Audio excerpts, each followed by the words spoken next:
Hello mga kahabi, yung video ko lang to. MJX Hypergo H12Y Plus. Ito yung Plus, basta mga yellow, ito yung Plus na model. Difference yan, sensored brushless motor at sensored brushless ESC. Yun ang difference niya. Ibig sabihin, nakokonect sa cellphone yan dito sa Snail ESC. Pwede yung gamitan ng Android, Google, or App Store. So, i-adjust yung mga parameter niya. Yun ang maganda rito sa model na to. 112 scale, alloy body. Yan pang isang kakaiba rito. Alloy body, portal axle. Ayan, metal yung ilalim niya. Metal link, metal propeller. Ayan, kaya maganda. Pati chassis yan, metal. Ayan. Napagandang RC. Tapos na i-open mo yung hood.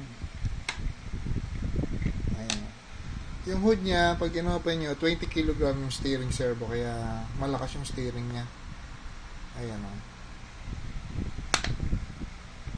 Yung body niya, detailed. May mga kompleto na o. Side mirror, na itutupi. Tapos ang battery niya, maganda na rin. Ito pala na i-open to. Ayan. Ang lock niya, magnet lang ito. Napakalakas ng magnet. Hindi siya basta ma-open basta-basta. Ayan. Ito yung battery niya. Pakita natin yung battery. Ito yung battery niya, oh. 2,000 milliampere. Lipo na siya, 2S. Kaya maganda. Tapos yung motor niya, 3,500 kilovolts. Tama ba? Check natin. Ito tama yung motor niya. 3,500 kilovolts. BL36550. 50. Ayan o. Control sensor brushless motor. Nakakontrol siya sa app nga, sa cellphone. Tapos maganda pa rito, may kasama siyang spare na rim and tires. Ito, 4. Kasama na yung pasunod lang yan. So, pakita natin yung size niya. Halos same height, mas makitid lang siya ng konti. Pero yung material niya, yung pagka-rubber niya, maganda, makapit talaga. Ayan, malagkit to. Tapos mayroon ng spare tire. Yung body niya, may frame talaga na ayan o, paikot. Tapos yung mga electronic niya nakataas, kaya medyo safe sa sa tubig. Ayan, nakataas o. Ayan yung electronic niya, ESC. Saka mataas yung ground clearance niya. Kasama na rin yung mga pasunod na Phillips screwdriver, charger, wrench, saka Allen wrench. Tapos ito pa maganda, yung spring niya, may pasunod na 2 set. Ibig sabihin yung pasunod, 8 piraso. Maganda pa rito, napakalakas yung motor niya. I-demo natin kung gaano ka okay to. Yan, pakita natin kung gaano kalakas yung torque ng motor niya. Trimmer lang gamitin natin. Ayan.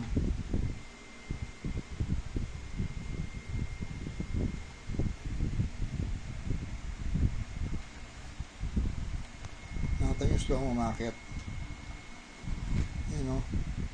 Ang galing o.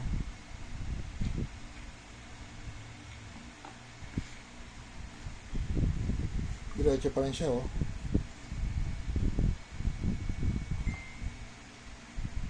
Maski na low speed siya, ang galing.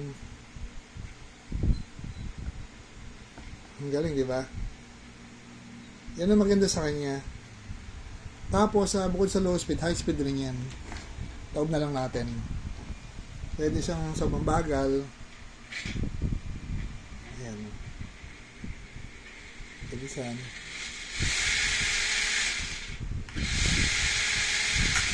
Kaya para siyang crawler na basher na rin. Yan, marami tayong available ng ganitong model. Yung shop natin located sa Malolos, 125 Lugar Malolos, Bulacan, or Waze Nelson LED Car and Motorcycle Accessories. Ito yung mga available natin ganyang model. Nasa na nga ba? Ito. Andiyan yung box niya eh, nandito lang. Ayun, nasa loob ayun. So, susunod pakita natin ibang model na available dito. Tapos yung bumper niya, pwede mo kabitan ng winch. Plastic bumper lang yan. Tapos yung mga plastic yung matitigas talaga. Oh.